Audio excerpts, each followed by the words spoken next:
Welcome to Let Freedom Ring.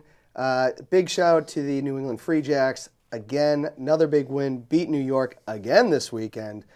Starting to feel like this team is going to make a serious run here. But we got security. We're keeping out whoever made the attack on the 2-year anniversary show. Or maybe it was Soapy Pre-Up. We're not really sure, but we want to be protected. But my guest this week, the one and only, a man I look up to quite a bit, Bob Saucier, a.k.a. Bobby Sauce. Welcome to the show. Dan, honored to be here. Honored to be here. Very happy to have you. I know we had to do some shuffling around here, but schedule, yeah. But we got you. We got you after a couple, or at least a year of trying to get me down. Your persistence and tenacity is spot on, and finally booking it. Well, I appreciate that, and I know, I don't think I've seen you in person since the pandemic. No, you have not. So, you have not. And it's good to see you. You haven't changed. You still look the same. We always talk, of course. We've talked over the years, but it's been difficult, but it's always good to see you. I'm a little heavier since the pandemic. Who isn't, right? So, working from home for 2 years is, The pandemic 15. Yeah, that's what. And then we're just blaming that. Not blaming me getting older or anything like that. It was COVID. Yeah. And I finally got COVID. I think I was telling you that. Yeah, you did. You feeling better now? Oh yeah, this was 2 weeks ago, but man, it sucks. I was actually taken back when you told me that story on how it had affected you. You're a couple of years younger than me, I would say, and to hear your experience was kind of like, wow. It doesn't matter who you are, and it kind of caught you, I'm sure, off guard when you were first diagnosed. Yeah. Oh yeah, I mean, my guard was down. I was like, I made it this long, it ain't gonna happen. No mask, no nothing. We're good. Then it hits you, and you're like, oh my God, this is, Were you scared? Were you a little bit nervous? I got a little nervous for a little bit because I was like, am I gonna end up on a ventilator? Yeah. And I had the Tough Rock. Ooh. So that is right. Yeah. How did you muscle through that? I don't know. I don't know. I think I blacked out. Someone's watching down over you. Yeah. I'm sure of it. I like that. That's quite the accomplishment. Feeling like with COVID. Yeah. You probably had it when you. I mean, I tested negative, but I just had it. Oh, so. Wow. I mean, I honestly, because I lost like a couple, I lost like 10 pounds or something like kidding. that. So, don't want to get it, but I feel good for weight loss though, right? Yeah, I guess that Not is recommended. It. Not recommended. But let's get to know you a little bit. Where are you from? Where'd you grow up? Originally from Manchester, New Hampshire. Grew up in Manchester, right across from Central High School when I first was a young kid, probably about 6 or 7 years old. Moved over to the west side of Manchester. If you're familiar with it, a lot of French people over there throw me down the stair. My shoe is a very commonality of people in the way they speak on the west side. I graduated from Manchester West High School. Okay. Many years ago, 1989. My parents, Bob and Diane, both locally from the area. I have one sister, older sibling. She's about 3 years older than me. And, I've always been attracted to New Hampshire. I never would really want to leave New Hampshire. I've been out of the state a couple times, lived in Michigan for a short amount of time. Oh, really? I didn't know that. Yeah, when I was actually 7 or 8 years old, I remember my father had gotten a job out there and picked up the whole family, moved us all out there, and I remember the day we got out there, he found out that he was going to lose that job. Oh, no. So, really interesting story coming back from Michigan in the back of an El Camino. My sister, myself, my mom, and my dad, and our young lab at the time. If you know anything about an El Camino, it's like a car truck. Yeah. And I was in the back between the seat with the dog and between the seat and the bed of the truck. And it was an interesting ride. I could have killed my mother for making egg salad sandwiches for the day ride. We ended up going out for a day ride when we were in Michigan, and my parents just drove back from Michigan, all the way back from Michigan, back to New Hampshire. So we didn't spend much time in Michigan, but it was something that I really haven't forgotten over the course of my life. So I mean, that's not right down the street. No, and it wasn't, like I said, it was an interesting experience. Never been around any tornadoes or violent weather, but where we had lived in Michigan, there was always some type of tornado warning, and I guess apparently tornadoes sound a lot like trains, and unfortunately for us, there was a train track going right by the house. So You wouldn't know the difference. Mom would get a little bit crazy when the warnings would come out. Different time they didn't have, and we were in the middle of a complete farm area. So it was an interesting experience in my life as a young kid. But then fortunately we came back to Manchester. Thank God. I still am kind of privy to some Michigan teams. Yeah. To be honest with you, I always seem every year to bet on the Spartans for my pool in the basketball tournament. Not Spartans. I'm thinking Kansas, but the Spartans. Michigan has done well, obviously, this year in the tournament. So it's been fun to see them. But by all means, I'm a New Hampshire, New England person, and born and raised, and I've always loved this area. Was it easy for your parents to just say we're going back to New Hampshire? Because it was like family here, or yeah, we we moved out there without knowing anybody.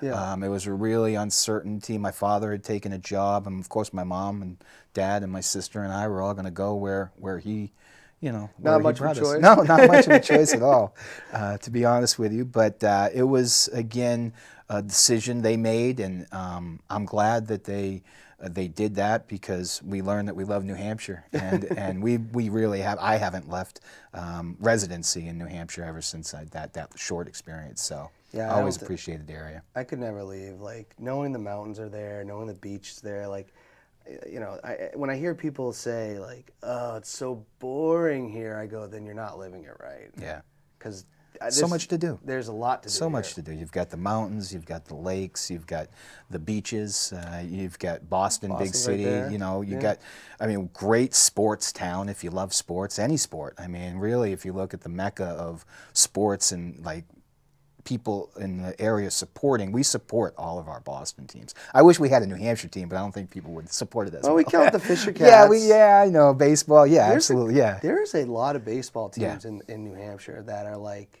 lower level minor league, but there's just a lot. Have you ever played baseball? Oh yeah, quite a bit. A little bit of softball.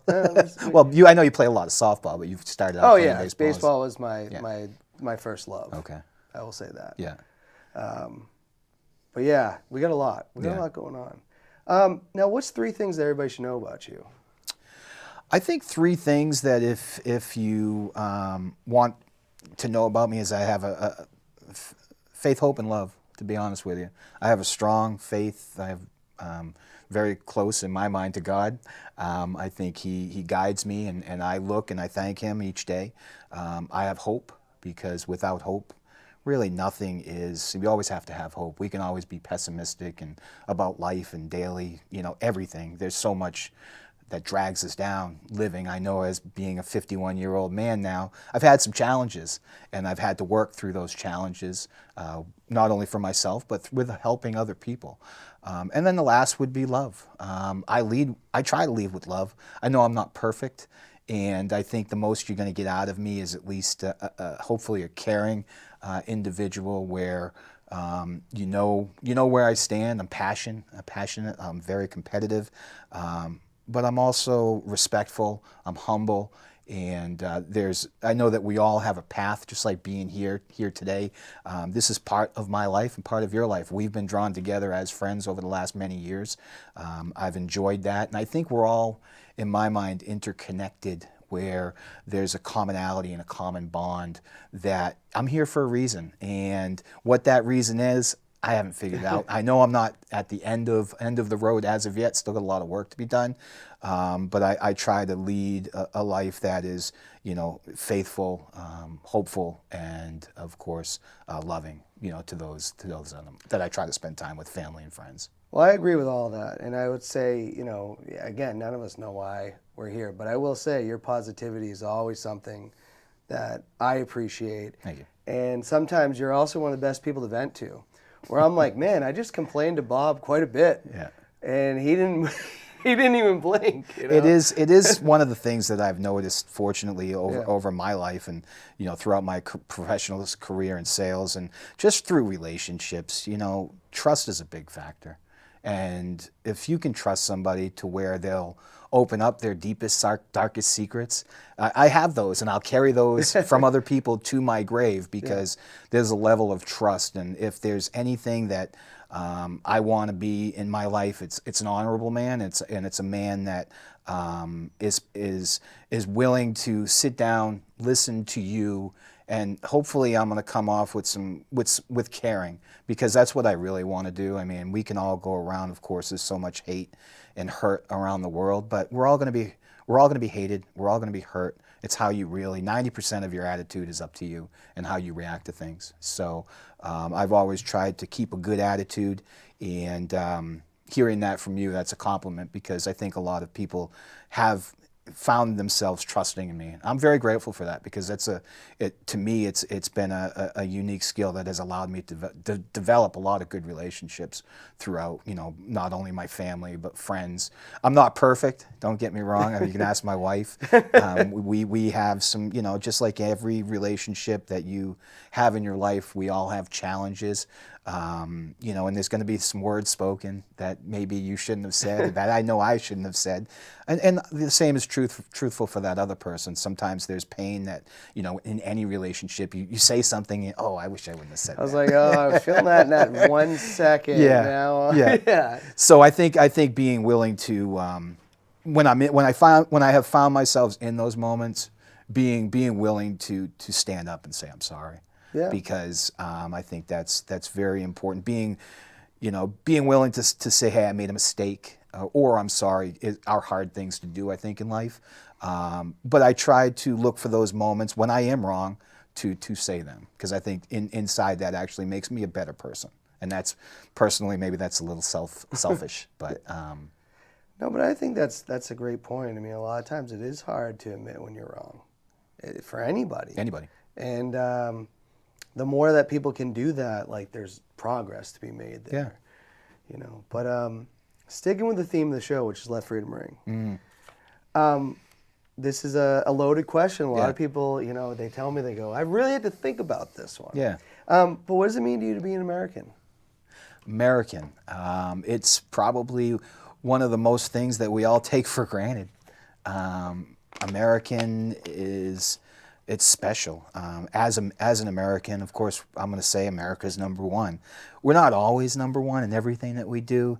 I think because of the way that America, just what the common bond that we all share as Americans.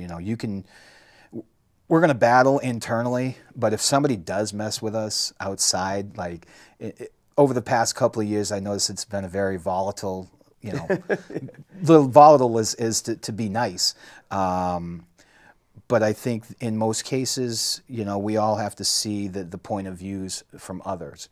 And I think, if you look what's happening globally in the world, I mean, obviously in Ukraine, everything that's going on over there, I couldn't imagine, sitting in my house and seeing a tank roll by my house. I could, yeah. Or being fearful of, bombs just blowing up my whole city, like a city Boston size, just getting completely wiped off the map, because that's what's happening. And across, 2022, here today, somebody's losing their home, and we don't have that here. It's very removed from, we're very removed from perhaps the globalness of what exactly is going on in other areas of the world.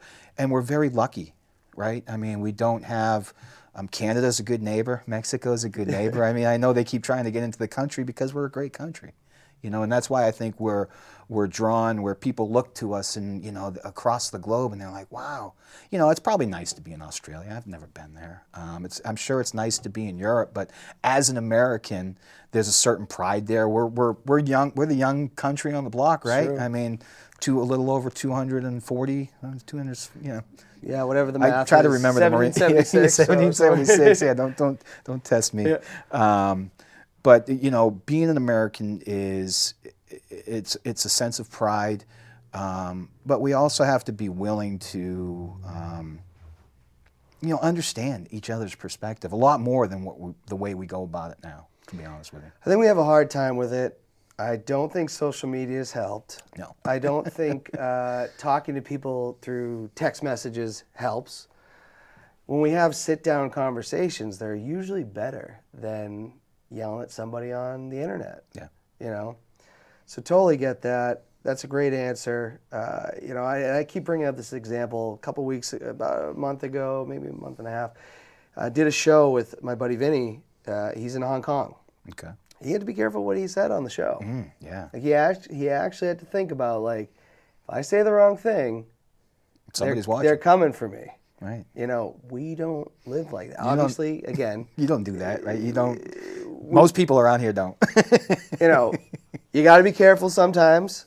But for the most part, if I question the government's not coming to my house to be like, all right, Dan, you're coming with us. Yeah. You know, so. Look what's happening in China. I mean, because of the COVID-19 outbreaks that they're having over there, I couldn't imagine living in Shanghai where you can't leave your house. You're trapped. It's Talk terrifying. about lockdowns. I mean, Yeah. our lockdown was nothing. We didn't really have a lockdown. No. Like, everyone's like, oh, the lockdown. I go, Like, what what lockdown? lockdown? Like, sometimes I want to say to people, Florida like, never closed. Yeah, like we didn't have lockdowns. Let's stop exaggerating what really happened. Yeah. It sucked. Yeah. But it wasn't like the government wasn't coming to your house and saying, Bob, Can't get leave, back in there, Yeah. you know?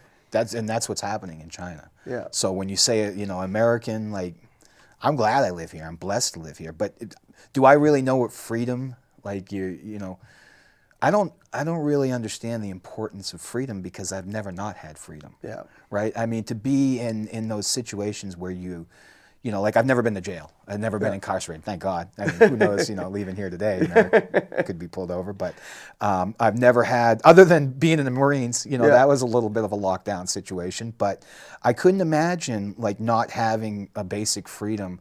You know, it's granted we are all entitled to our own opinion and should be allowed to say whatever we want. But what we say should be making sense. I agree, because there's a lot of things that I go, wait. And it's not just the right or the left. Yeah. It's like sometimes they're just outrageous statements that you're like, It's Cousin Vinny, you know, it's like Aunt Sarah, you know, it's everybody. it's But they're entitled to their opinion. They are. And you can say those things. Doesn't make them correct. Yeah. But no, that's a great answer. I like that a lot. But I think you're right on the social media aspect. I think with the advent of social media, people are a lot more willing to, behind the closed curtain, you know, represent themselves a little differently than what they might mano a mano or woman a mano. Everybody's been given a voice, right? Which is great. But sometimes you don't have to have an opinion on every little thing. Yes. Maybe there's some things that you're just not qualified to talk about. Yeah. But since you have an avenue and a place to do it, people are like, well, here's my opinion, even though it's based in nothing. Yeah. You know, Like, I'm not necessarily sure if I want to listen, but I'll listen, you know, and we all have, everybody has a different opinion, and it's great that we're all entitled to, you know, express that. But as long as it doesn't incur on anybody else's freedoms, you know, and even, like, bullies, I don't like bullies, you know, not a big fan of bulliers. I actually like to stand up to them when I have the opportunity because I think that's the right thing to do, but most people don't. And that's just because it's a scary, it's a fearful type of situation, you know, being opposed. Like when you look over and what's going on in Russia, like Putin, I guess he is a big giant bully. Yeah, and right? it's you know, again, I mean, that's a whole nother. It's hard to understand his logic. Yeah. You know, but he's an asshole. Yeah. And he is in power. Yeah. You know. I do want to talk about your military career. Yeah. How'd you decide that you wanted to be a Marine? Oh, my father was a Marine. So as a young man, I was familiar with the military, but I never really had, I wasn't, you know, going in the Marines like my father. I didn't have that until probably in my junior year in high school when I got a call from a recruiter, and his name was Staff Sergeant Eccles, and he had this southern draw, and he asked me one question. He's like, Mr. Saucier, have you ever thought about joining the United States Marine Corps? And just the way he said that, I was like, well, my father was a Marine. That was my first mistake, because the next day I was down at the recruiting depot, and literally going through the whole process and trying to. My father was for me joining the Marines.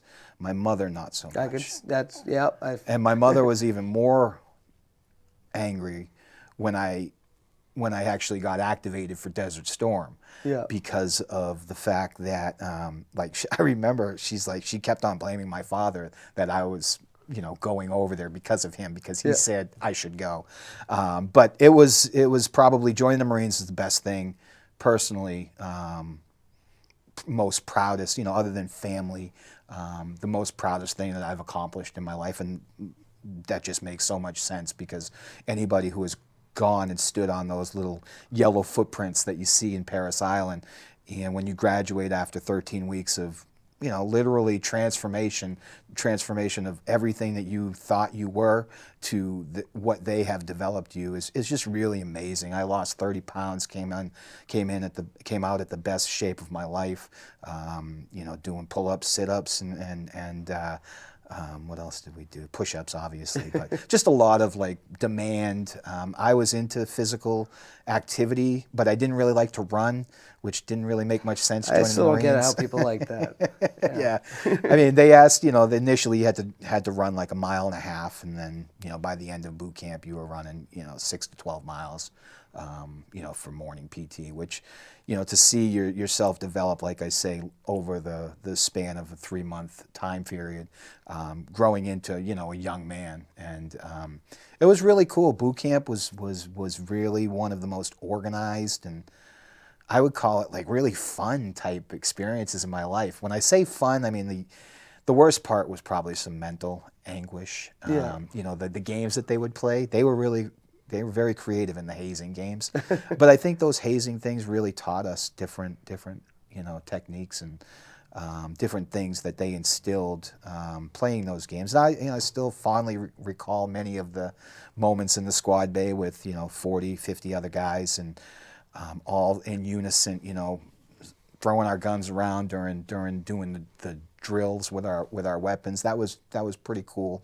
And all the obstacle courses that they have, it was really neat to go through and just have the confidence, and it always worked you up where you just came off one of the obstacles and you'd be like, wow, I can't believe I did that. Or when you come out of the gas chamber and you've literally got snot dripping from your nose all the way to the ground, and it gives you a keen sense of loving your gas mask, and to go through something like that, to experience CS gas, or that gives you real-time experience on what it would be like if, heaven forbid, we ever got attacked with a chemical weapon, during a wartime scenario. Now, like you said, then we talked about this when we promoted the show. You served in Desert Storm. That's a piece of history. Yeah. Okay. Yeah.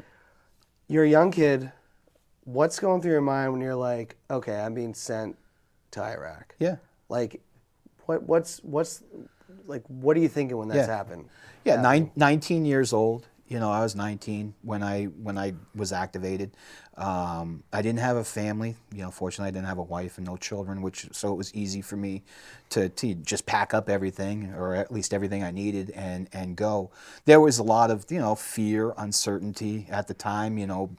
The Iraqi army is probably the fourth largest army in the world. A lot of firepower. Really, we were expecting a battle.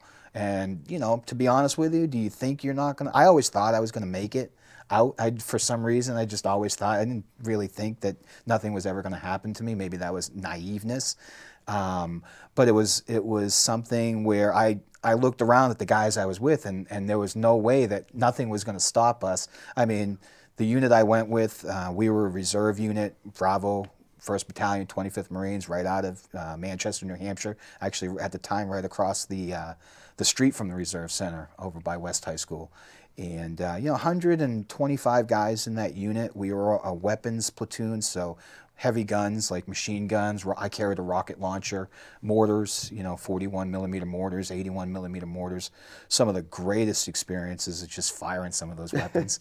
But to get back to your point, it's scary, but it's no different than, when you sign that contract to go into the military.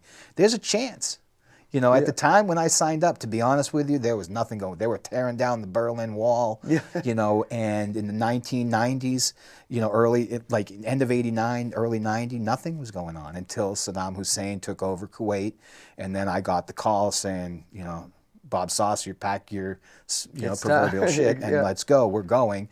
And that was a week later. It was right around Thanksgiving. I remember having Thanksgiving with my parents, and then on Sunday I had to report to the Reserve Center, and then went down to North Carolina, spent about a month down there, and then I remember we landed ground January 1st, 1991, in the early 1991. Yeah, 1990 to 91.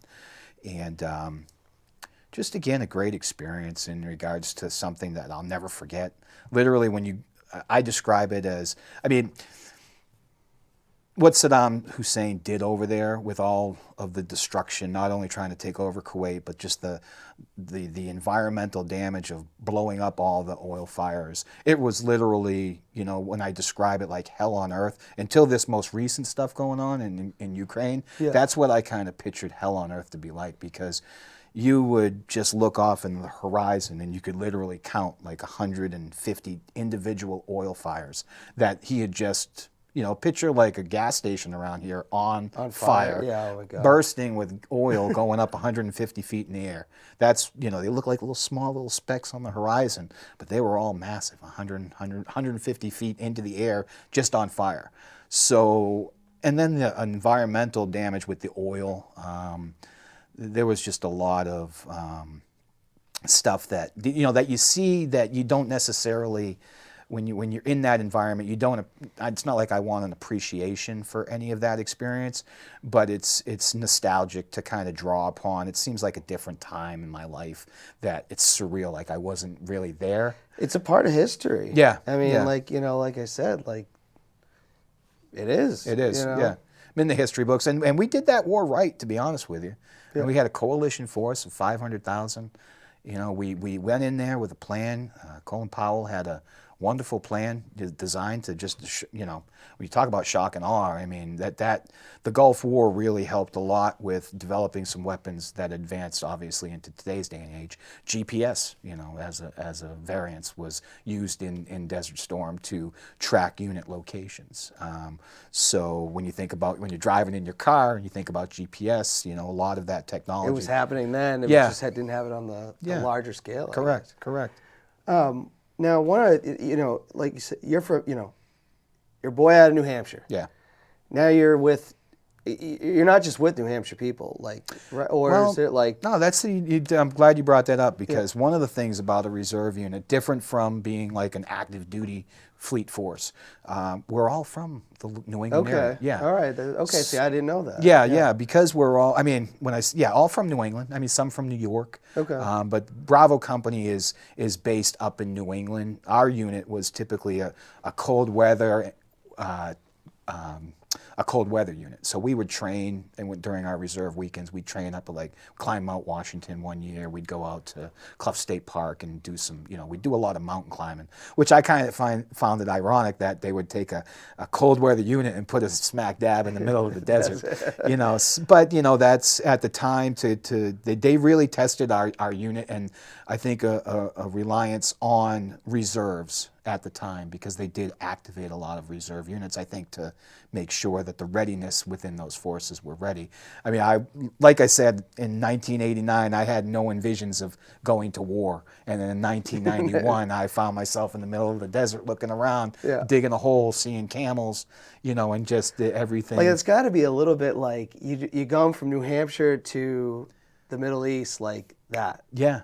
I mean, at this time I was going to school and working, you know, so I had to drop work, quit my job. I had to drop everything at school. You know, not like I can go to school, like I'll do online things now. I was going to ask that, so because I know I think you were at SNHU at the time. Yeah, New Hampshire College at the time. It was New Hampshire College. Yeah. We're going back a little bit. But so do you just, like, come out of that and it's like you can come back to school once you're done, or like? Well, I was going, like I said, I was working full time, and I was going to school at nights and continuing it. Okay. So I had taken a couple 2 or 3 classes going nights. And then when I came back from Desert Storm, I just decided I'm going to go to school. I'm going to get school done. So I went full time for like the last 3 years. Because I know you and I both have something in common. Yeah. We're Petey Penman. Yes. Yes. You were probably a very different Petey Yes. Penman than I portrayed. Yes. But Yes. Yeah, you were the mascot for a little bit. I was actually, back in 1993, I was the executive assistant for the student government. Okay. And my job was to maintain Petey Penman as the mascot. So I was responsible for making sure that Petey had, like the other gentleman who used to do Petey, he was awesome. But every now and then I had the opportunity, when he wasn't available, I would hop in the outfit. And there's no way that I could even compare to what he did, because the one key moment that he wasn't able to make was a Final Four appearance for SNH of New Hampshire College. They made it to the Sweet 16 tournament and actually made it into the Elite 8, I think it was. It wasn't the Final Four. But it was that whole, like, weekend, and that was the opportunity that I could be Petey Penman. And I remember, you know how the head is so big, right? It was one of the toughest experiences I've ever had. Well, I almost broke my neck trying to do a flip because my head like bounced off the ground, and it almost came off my head. Oh my goodness! It was a fun experience to be the mascot, and you get the best view. I was right on the court, watched a great game, and it was a lot of fun to be Petey. I do feel like, so I did the suit at a commencement. Yeah. And I needed to be guided. Like, because you can't see. I couldn't see anything. And that thing was, I don't know if the suit's gotten bigger over the years or whatnot, but I applaud you for that because it was not easy. That was not easy. It's not an easy gig. I applaud the other guy that used to do it. He was so much better. I mean, he would do, he just really just hammed up the crowd. But you know, it was fun. I mean, I always enjoyed kind of being a little bit of a character, and that allowed me to be a different character, so to speak. That's so awesome. Yeah. I do have one other question, because I do want to get into some other things. Any crazy stories from being a DJ? I know you're a DJ too. Well, you know, I actually most of my DJ stuff, when you say crazy stories, I mean, they were all a lot of fun. I mean, DJing, like people behaving and I mean, groupies. Who doesn't like a groupie? My wife might not like that, but she was one of them. She was one of them. Anyways, but my father and my uncle actually started DJing back in 1979, which really gave me a love for music, and they were very successful, a company by the name of Grand Estate Sound, and they would do weddings, and you know, they would be busy like during the holidays, make all sorts of extra money. So as they got older, I would, you know, I had the music in me as well. So I would, you know, kind of use their equipment. It was great. They bought all the equipment, and I would benefit from everything. But I guess one of the craziest stories is as it would progress. I mean, we started off with records and 45s and albums, and worked our way up into, you know, CDs. And my father and uncle, when they came to the end of their DJing career, they would get so mad at me because I would DJ and I would have a lot of fun, maybe have a couple of drinks, you know, just like they were. Yeah. I mean, they had a good time when they were DJing, but I always seemed to put the CDs back in the wrong CD carrier. Oh no! So they would kind of be going in, and every time they'd have to DJ after me, they would just swear up and down that they're never going to let me use the equipment anymore, and they always let me use it. But yeah, DJing was a lot of fun, and I've always been a big fan of music. So. I mean, that's much harder too with CDs than we are now. With, mixing, yeah. You know, like I can't mix, I can't like scratch records, but mixing, you know, from a record, even CD to CD can be difficult. You got to listen to the song a lot. You know, you can have a pause, but people are going to pick up on it. If you listen to a DJ and there's no pause in between the music, that's a spot on DJ. And now with the equipment nowadays, it's just a laptop, and you can just go side to side in your laptop, which is cool. We just keep advancing. Yeah, we just can. It's amazing. It really is, because I remember even going out, and when you had to go DJ, you had to make sure you had the top 40, right? Yeah. At least when I DJ'd, you had to make sure, because heaven forbid you didn't have the #1 record, so you would go out and spend $300 just buying new music. just to make sure you have the music for that gig. Granted, it would every single gig that you would get, you'd have to go out and make sure you have the updated. And there was always times. I think what burnt me out of DJing the most for my time is people would say, "What do you mean you don't have that song? That's the best song ever." Yeah. You know, so that kind of, you know, I spent many years DJing, made some good money. You know, New Year's Eve, you can make a lot of money doing just a, you know, simple gig on New Year's Eve, you know, a couple of $1,000s. So, you know, as a young man, that's hard to turn away. Was there most highly, like, was there one song you got requested more than anything? Like, I'm trying to, like, in that time period? I wouldn't say requested more. I know we played a lot of the chicken dance. Yeah. Right? You know, the chicken dance and the Macarena and, you know, all those fab dances, you know, those dances that everybody can kind of catch on to. That's one of the best things at a party or a wedding. Yeah, you know, you know, so, yeah, it always seemed to vary. But one thing I did know, that the DJ makes or breaks a party. You can have a really boring DJ and you can have a really boring party. But if you have a really good DJ that really wants to party, you're going to have an awesome party. And you can get that vibe typically when you walk into, you know, I found that, you know, the 60th birthday parties might not been of much of a party crowd, but, you know, the 25th wedding anniversaries are, you know, and it really comes down to, as the DJ, these people are paying you money to entertain them. So entertain them, have some fun, play some music. And I love music, and, you know, I've always been a dancer myself. So, you know, just being able to let loose has always been a freeing type of thing. And I still do it. I mean, now I've transitioned my DJing into playing the drums over the last couple of years. Oh, that's right. Yeah, I've played, I got, you know, my COVID gift to myself was, you know, a drum set. So I play the drums now. Not perfectly, and I'm still learning, but it gives me that whole sense of, like, the uniqueness of musical inclination for people. Like, playing the drum is hard. Like, there's no way I could play, like, I like to play AC/DC, you know, Highway to Hell, but there's no way I sound like AC/DC, right? I mean, and there's, but it's a lot of fun to kind of listen to the nuances and get better. Like, I'm a lot better now than, obviously, day one on my drums. But it really has been, for me, again, at the mid stages of my life, 50, you know, I turned 50, you know, right at the beginning of the pandemic. I always wanted to learn to play an instrument. So, you know, what better time? Yeah, why not, you know, get some drums. And I mean, my wife is actually starting to like it. She says I'm starting to sound a lot better, which is good. You know, she's my biggest fan. So. Well, she probably has to hear it in the house, I'd assume. And yeah, I mean, I do have a headset, but very rarely do I use them. I like to personally just have the music blaring loud and just bang on my drums all day. I like that. Yeah. I like that. Quick question. Do you have any opinion on Elon Musk? Elon? Elon? Yeah, Elon. Do you have any issue with him buying Twitter? I know this has been highly talked about, where people believe he's going to change it, and that freedom of speech, I guess, has limits to some people. I don't know. Any opinion on this guy? Well, I'm very familiar with Elon. I've owned some Tesla stock over the last couple of years. You know, been looking at that. He is a unique character, very successful business person. He's a billionaire. Yeah. You know, I wish I had. What's he paying? 54. It's a lot. Yeah. 54 million? No, more than that. It's a lot of money. Yeah. So to buy Twitter.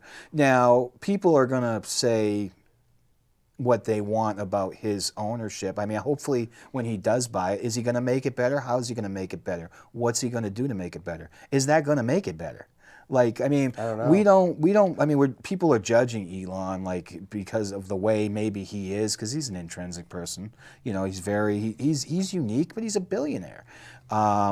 Is he going to is he going to change all of Twitter? I don't think so. I think people are afraid. You know, Twitter had to make a stand over the last couple of years, maybe to, you know, with everything with social media, maybe they needed to make an adjustment on what people were actually saying and was it truthful.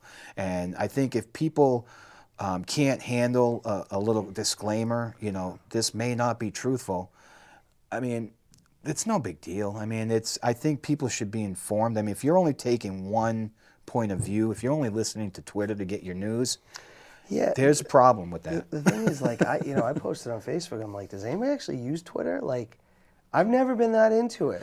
I heard a striking statistic. And don't quote me on this, but I think it's like 10% of their user base does like 90% of like the activity.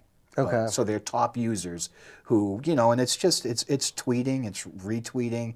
I don't use it. I do have an account. I set one up a couple years ago. I think 2000. Well, I don't know when I set up my Twitter, but I didn't see what the big deal was, but it definitely with the last election, the last election really got Twitter a name. Their stock was up like $70-80 last year, and it's dropped down to like, I think he's buying it for like 53. Yeah. So they have lost a lot of money over the last year, but every single company has lost a lot of money over the last year with the way the economy is.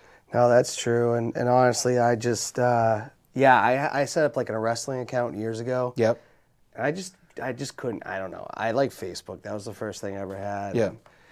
Anything you want to see how the Patriots draft tonight, this weekend, or today? Oh, I know it starts today, but yeah, it's actually starting today.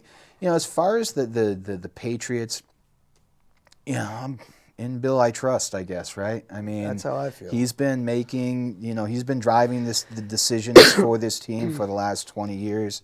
Do I agree with every decision that he's made? There's a couple that I don't. Yeah. But all in all, his overall, what he uses the draft for, of course I want them to go out and get the best wide receiver, I wanted them to give Tom Brady a lot of weapons. Yeah. But they have a way of going at it that seems to have worked. Is that going to work without Tom Brady? To be determined, right?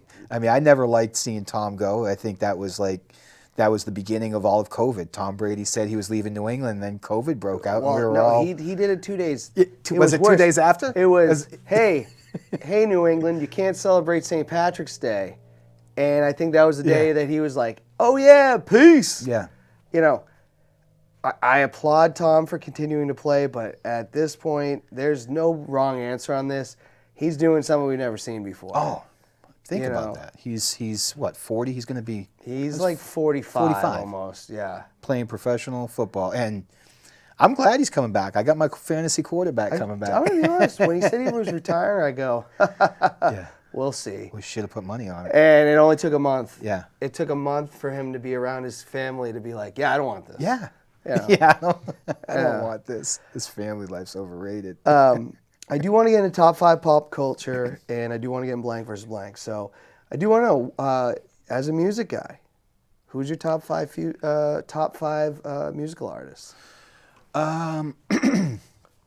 Bruce Springsteen always comes to mind, in E Street Band. I've always been a big fan. When my father, like I said, started DJing, he'd always played, like you asked about a song that we played most, Dancing in the Dark was a song that he would always kind of play. Courtney Cox in the video? Exactly. Love that, yes, yes. Yep, exactly. AC/DC has always been, like I said, Back in Black. I've always liked AC/DC. I am actually a huge Mariah Carey fan.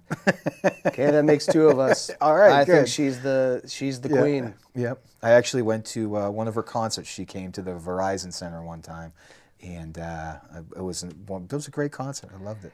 I mean, I don't understand how someone doesn't like Mariah Carey. Banger after banger after banger. Yeah. Yeah. I know she's been a little bit of a diva over the years. She's a little bit, and there may be some things you got to deal with, but all relationships you got to deal with all sorts of things. So, I am a fan of hers. I do, I like old school rap. I like hip hop. I like being a DJ. There's really no type of music that I can't. That I'm not aware of, or that I really haven't listened to. Although until recently, I actually listened to a gentleman by the name of Harry Chaplin. You ever hear him? No. He actually, I've got 2 grandsons. Probably my most proudest things in my life. They really drive me. But my oldest grandson is named Tanner, and there's a song that Harry Chaplin does. It's called Mr. Tanner. Oh, really? And the gist of the song is it's an amazing song, because I was just trying to think of, like, I want to have a song that Tanner's going to remember. And in the song, it just says his name, and that's what enlightens him. But if you really listen to the song, it's about, I would call it adversity, because it talks about this guy who was a baritone singer, and he sang in his shop, when the business was closed, and all his friends would encourage him. You've got a great voice. You need to go try, make it big. And he takes the chance, and he invests money, and he goes on, the stage, and he really, it was such a blur, like his show was such a blur, that he doesn't really remember what he said. He doesn't know how he did, but the critics literally bashed him, and he never sang again. And the moral to that story is never listen to any of the critics, because like that, it's a folklore type of song. But I want my grandsons to know that don't listen to the critics. It doesn't matter if somebody's telling you that you can't do it, that's even more of a reason why you should do it when you can do it. Because anybody who's willing to kind of put down where you want to go or what you think you should do, that's a problem with them. And you shouldn't carry that luggage. You don't need to carry that luggage. It's funny, there's a lot of critics out there that you go, how are they in a position to even be a critic? What makes I thought that for years a lot. Yeah. Everybody has an opinion. We've talked about that. We all got opinions. Do you have favorite TV shows that you would throw out there for them? I grew up, with the $6 Million Man back in the day. Lee Majors just turned 83. Yeah. He went by Steve Austin, right? Yeah, Lee Majors is Steve Austin was the character name. Oh, okay. Yeah. Lee Majors. No, that's what I meant. Like, yeah. He went by that, and it's like Steve Austin was the biggest wrestler ever. Yeah, you're right. That's right. I never even drawn that. Yeah. But the $6 Million Man was always something that I was kind of drawn to as a kid. I think other TV shows, I don't really watch much TV I watch a lot of news. I love the news. I can't get enough of the news. Not just one. I like to get all different variations and make my own choices. But TV shows, back in the day, I never was a big fan of Friends. Kelly Heinstrom would probably kill me for that. She loves Friends. Yeah, she loves Friends. Got to get her on your show. Yeah, I do. Yeah. Top 5 movies? First and foremost, Full Metal Jacket. Okay. Stanley Kubrick. Unbelievable. Great movie. The first, it's one of the reasons, when I joined the Marines, or when I made the decision to join the Marines, I watched that movie nonstop until I went to boot camp, just so I was somewhat prepared. Oh, okay. I was going to say, that's not the movie to be like, yep, that's what I want to go do. Well, the back half of the movie is, that movie can be really broken down. I was talking to somebody about this the other day. Two different movies. So you got the boot camp movie at the beginning, and then it transitions into the Vietnam aspect. But if they focus the whole movie on the boot camp part, it would be great. And I'm drawn to that movie every single time because Arlie Emery is just amazing as a drill instructor, and that's the kind of drill instructor that is so prevalent down in boot camp. At least when I went. Such a crazy scene when he gets killed, and the guy in the bathroom, you're saying? Yeah. Like, I was just like, I remember the first time I saw that movie, I went, yeah. Because I honestly didn't read spoilers on it. I didn't think that was actually coming. Any other ones that stick out? Well, Jaws. Jaws made me afraid to go to the beach when I was a kid. It's like it was filmed in the Cape. I saw that movie when I was probably like 6 or 7 years old. That was an R-rated movie. So I remember seeing it at the drive-in. And it made me a little. I'm a good swimmer, but I don't go far out in the ocean. Well, Jaws came in pretty. Yeah, and then of course they make all the other movies, and now you've got Shark Week, so they made a whole week out of it. So and there's so many sharks in New England now. Yeah, it's crazy. Water's getting a lot warmer. Water's getting a lot warmer. Any other ones? Because I do want to get in blank versus blank. Yeah, no. As far as other movies. Forrest Gump always been one of my favorite ones because of the time and how they really made that movie to make it kind of blend in throughout the whole movie. I thought it was really, really unique. And other movies, I guess The Exorcist leaves an indelible mark. That always leaves just the movie of her head spinning around will make anybody freak out. And the original Carrie. Yes. Oh my God! It took me years to see that. When I did, I go, they're all gonna laugh at you. They're all gonna laugh at you. That stuck with me for my whole life. That was a brilliant movie. It's now in my collection. Yeah. All right, blank versus blank. I'm gonna give you 2 things. You got to pick one. You got to tell me why. Oh boy. First off, more responsible for the success of the New England Patriots for 20 years? Tom Brady or Bill Belichick? Tom Brady. Okay. Didn't even blink on that. Yeah. We get that answer a lot. Yeah. I just feel like until we win, Brady went and won another Super Bowl. He did. And He got everything he wanted, though. well, we could have given him everything we wanted. We should have given him In retrospect, how do yes. you walk away from the greatest quarterback of all time? You saw the video of Tanner, I have those little magnets on my fridge, like fish, and then I also have it's a cat, dog, and when he was about 1.5, I was like, Tanner, grab Tom Brady. What does he go grab? The goat. Yeah, he grabs the told me goat. that, yeah. So, he's the greatest. We'll never see anybody like him again. I was hoping maybe we'd trade for him, get him back this year. That'd be kind of cool, but that's not, that's an alternative. Well, he's doing something that no one else Unheard of. is. Unheard of. I remember Vinny Testaverde playing at 42, thinking that's crazy. And who's Vinny? No, Testaverde. nobody. Yeah, what did he win? He did okay, I guess. Yeah, did he win? He didn't win any championships, right? No, he was always if we're desperate, we're going to sign him type of thing. Jets got him. Yeah. The Beatles or the Rolling Stones?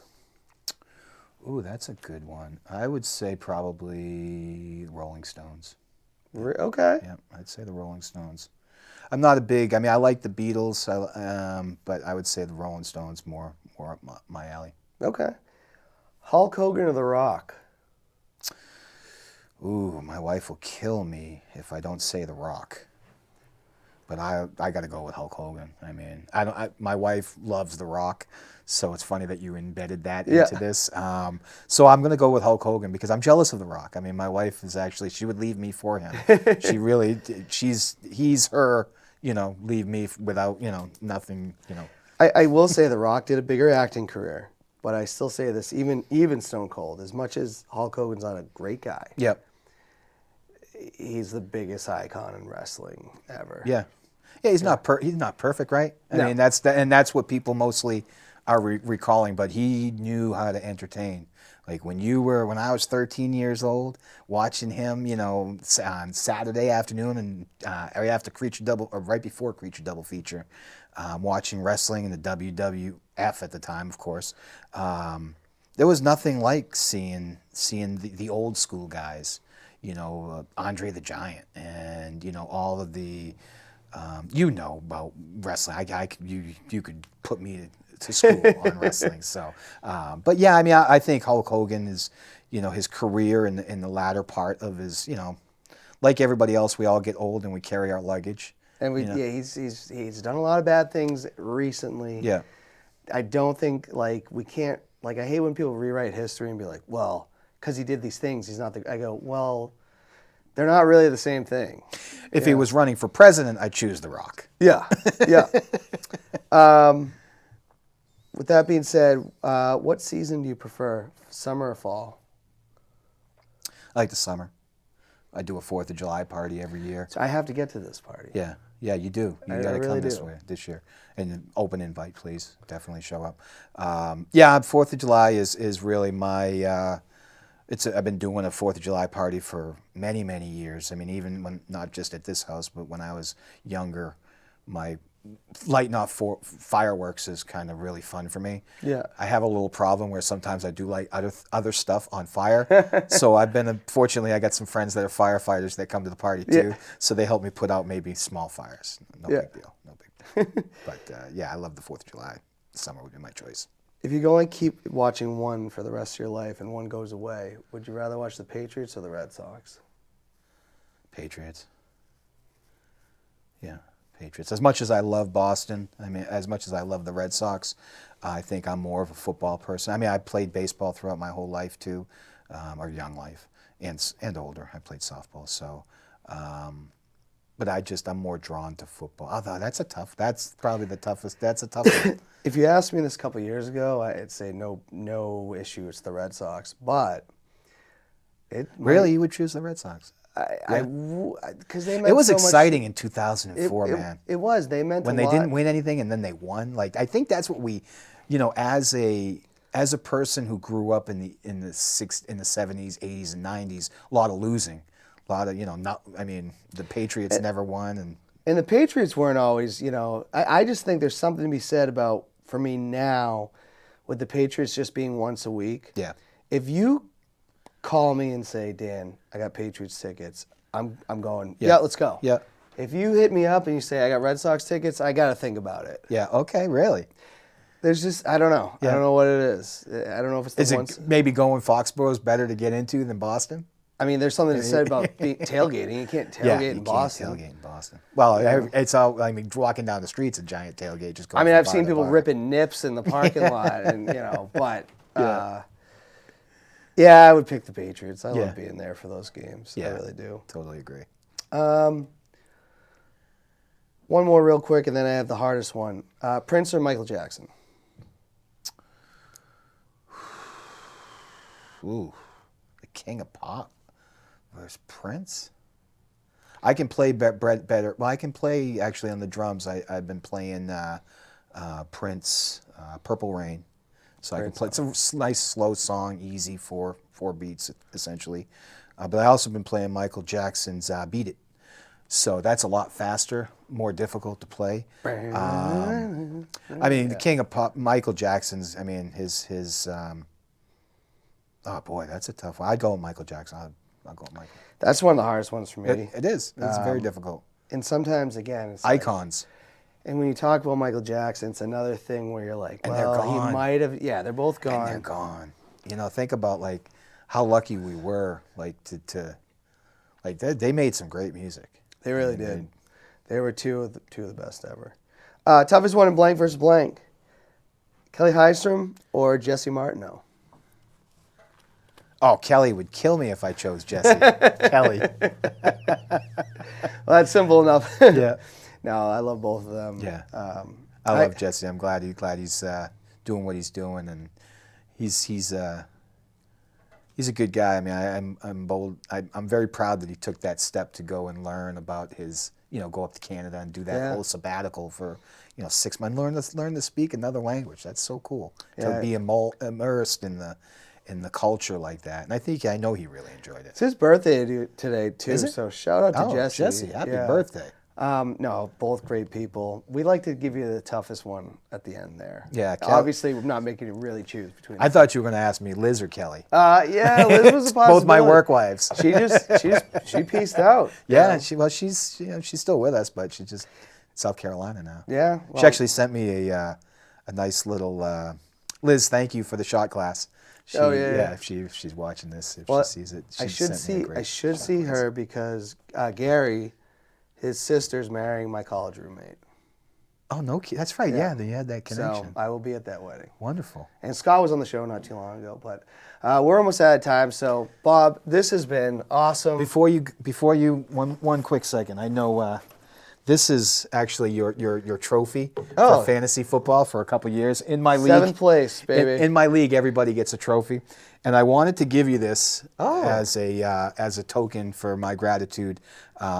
I fly flags. It's not a perfect flag. It's probably tethered. It has been flown, but it's yours, and I want you to keep it with and honor it the best way you can. Oh, thank you, Bob. Yeah, I really my pleasure, appreciate Bob. that. Thank you for inviting me on the show. Oh, we'll have You're to right. do this. I enjoyed this. We'll do it again sometime. But everybody out there, keep your heads up. Have a great week. And until next time, let freedom ring.